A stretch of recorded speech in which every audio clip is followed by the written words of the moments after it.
Welcome to Kholeshwar Genius CBSE School, Ambazogai. This is our science period for class 5th. In last lecture, we discussed about the habitats of animal. In this lecture, we discuss about the movements and breathing of animals. How they can move and how they can breathe.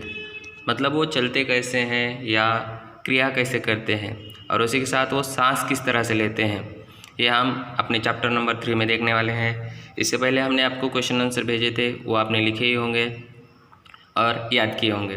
Today we are going to learn the movements and the breathing of animals.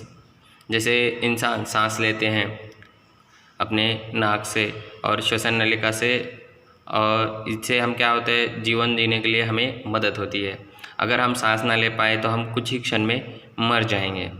जैसे हम अपनी नाक दबा कर देख सकते हैं कि कुछ सेकंड के बाद जब हमारी सांस रुक जाती है तो हमें अस्वस्थ फील होता है, मतलब हम बेचैन हो जाते हैं। उसी तरह हम जो बाकी प्राणी हैं वो भी किस तरह से ब्रीथिंग करते हैं या सांस लेते हैं, उसी के साथ वो चलते फिरते कैसे हैं, ये हम देखने वाले हैं। Movements and breathing of animals in this chapter we see movements in animals. Animals move from one place to another in search of food, shelter and a safe place for their offspring। मतलब जो जानवर हैं वह अपने खाने के लिए, अपने रहने के लिए और एक सेफ सुरक्षित जगह ढूंढने के लिए यहाँ से वहाँ घूमते हैं। जैसे ऑफस्प्रिंग मतलब वो ऋतु होने के बाद, जैसे हमने लास्ट टाइम देखा कुछ पक्षी भारत में क्या करते हैं, जब वहाँ पर विंटर सीजन हो तो यहाँ पर हमारे इधर आते हैं। Animals on land and air water move and different ways the have different body parts of limbs that enable them to move from one place to other. जैसे हमने देखा कि विविधताएं हमारे भारत देश की खासियत है, उसी तरह पक्षियों में, प्राणियों में भी हमें क्या है, विविधताएं दिखती हैं। जैसे ज़मीन अलग है, जगह अलग है, हर जगह के प्राणी भी अलग होते हैं और उसी तरह उनके चलने फिरने का और सांस लेने का तरीका भी अलग है। जैसे कि हमने भालू को देखा, भालू जो सर्दियों में क्या करता है, स्लो ब्रीथिंग करता है, मतलब अपनी सांस आराम से लेता है, हमारी तरह जल्दी जल्दी नहीं लेता है, क्योंकि वो क्या आता है, हाइबरनेशन है और सोता है। जैसे कि वो सर्दियों के 4 महीने सोते रहता है, ऐसे हमने लास्ट लेक्चर में पढ़ा है। अभी देखते हैं आगे। Animals on land there and their movement, मतलब वो कैसे चलते हैं। Animals on land have 4 limbs, जो ज़मीन पे रहते हैं उन्हें 4 पैर होते हैं। The 2 in front of called 4 limbs and the 2 are the back are called hand limbs. Some animals use all the 4 limbs to run, hop, walk, while some use their limbs to swim or burrow. A horse uses its 4 limbs to galloping. A rabbit was padded toes for running and the large hind limbs of hopping. A cheetah is able to run with a speed of 70 miles per hour with the help of its limbs। मतलब घोड़ा क्या करता है, घोड़ा अपने चारों पैर इस्तेमाल करता है।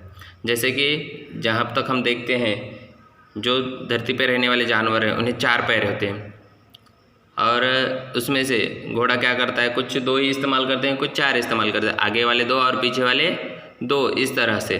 और हम देख सकते हैं कि घोड़ा चारों पैरों का इस्तेमाल करता है, और खरगोश जो क्या आता है, अपने पिछले पैरों का हाइंड लिम्स फॉर हॉपिंग क्या करता है, उड़ी मारने के लिए, जंप करने के लिए इस्तेमाल करता है। उस तरह चीता है, चीता भी अपनी जो स्ट्रेंथ है उसकी भागने की, वो कितना दौड़ता है, 17 माइल्स पर आवर। जो चीता दौड़ता है वो भी अपने जंप मारने के लिए या भागने के लिए अपने चारों पैरों का इस्तेमाल करता है। तो देखते हैं। The largest living land animal is the bull African elephant which is about 12 feet tall and giraffe is the tallest land animal with the height of 19 feet. देखते हैं यहाँ पर सबसे बड़ा जो जानवर है वो कौन सा है, जो लैंड मतलब ज़मीन पर। वैसा तो ब्लू व्हेल सबसे बड़ा है, उससे पहले डायनासोर था, उसके बाद ब्लू व्हेल है। पूरे प्राणियों में सबसे बड़ा प्राणी कौन सा है, ब्लू व्हेल है। और अगर ज़मीन का हिस्सा आप निकाले या ज़मीन के हिस्से में सबसे बड़ा जानवर कौन सा है, तो अफ्रीकन एलिफेंट है। वो लगभग 12 फीट ऊंचा है। और सबसे जो ऊंचा है जानवर ज़मीन पर वो है जिराफ। उसकी हाइट कितनी बड़ी है? 19 फीट लंबा है वो। आप इमेजिन कर सकते हैं 12 फीट, जैसे हम हमारे घर की ऊंचाई देखते हैं ज़्यादा 10 या 12 फीट होती है, उतना बड़ा हाथी। और उसी की तरह 19 फीट ऊंचा जिराफ, यानी अपने 2 माली घर की इतना, 2 मंजिले जो 2 फ्लोर होते हैं उतना बड़ा जिराफ कैसा लगेगा? तो ये हमारे ज़मीन पे जो रहते हैं ये सबसे बड़े जानवर हैं। Animals in water and their movement, अभी जो पानी में रहते हैं। Ducks have webbed feet to move around in water, they do not have nerves in their feet so they cannot feel when water is cold. Frogs also have webbed feet to swim, but they also have hind limbs to jump on land. Fish have fins on pair in the front and one pair at the back to move in water. The unpaired fin helps the fish to maintain balance, and the tail fin helps in changing the direction in water. The octopus move around with the help of its strong tankless. Turtles use their 4 padded limbs to swim, whereas penguins use their 2 forelimbs to push water and swim. जैसे कि हम देख सकते हैं जो जानवर पानी में रहते हैं, जैसे कि हम बतख के बारे में पूछ रहे थे। बतख के बारे में सुनते वक्त हम क्या सुनते हैं कि उसके जो पैर हैं वो ड्राई रहते हैं, मतलब उसको कोई भी सेंस नहीं है। जैसे पानी ठंडा हो तो भी उसको ठंडी नहीं लगती है, उसी तरह वो तैरते रहता है, इसलिए उसके पैरों में ठंडी कभी नहीं लगती, क्योंकि उसके जो पैर हैं वो ड्राई हैं या उसमें नर्व सिस्टम नहीं है, संवेदना नहीं है। जैसे हम मेंढक के बारे में देखते हैं। मेंढक क्या है? मेंढक पानी में भी रह सकता है और ज़मीन पे भी रह सकता है, इसलिए उसे कितने पैर हैं? 4 पैर हैं, क्योंकि वो दोनों तरफ भी रह सकता है। और तीसरा है मछली। जैसा हम जानते हैं मछली जल की रानी है, तो मछली क्या करती है? मछली को जो पर होते हैं, जो आगे भी होते हैं और पीछे भी होते हैं, मतलब उसके जो उसकी टेल है, टेल मीन्स जो उसकी दुम है जो वो चलाती है, मतलब उसके पैर के हिसाब से, मतलब पर के हिसाब से। जैसे पहले 2 पर क्या करते हैं? उसे मदद करते हैं अपना बैलेंस पानी में रखने के लिए, मतलब संतुलन बनाए रखने के लिए। और दूसरा है जो पिछले पैर होते हैं, मतलब पर होते हैं, जो दुम के हिसाब से होते हैं, तो वो क्या करते हैं? उसे यहाँ से वहाँ घूमने के लिए, डायरेक्शन चेंज करने के लिए मदद करते हैं। उसी की तरह ऑक्टोपस है।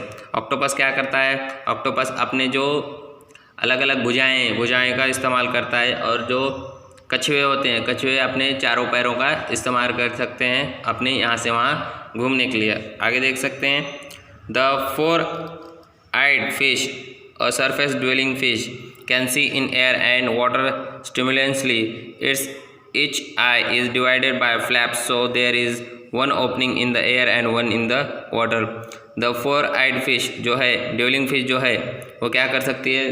पानी में भी देख सकती है और ज़मीन पर भी देख सकती है, लेकिन इसका जो आँखें हैं वो क्या है? ज़मीन पर अलग और पानी में अलग खुलती हैं। जो ज़मीन के हैं वो पानी में नहीं खुल सकती, और जो पानी की आँखें हैं वो ज़मीन में नहीं खुल सकती।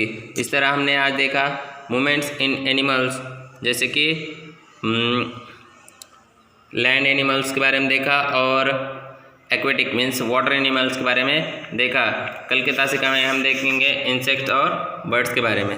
तब तक के लिए thank you, have a good day, bye.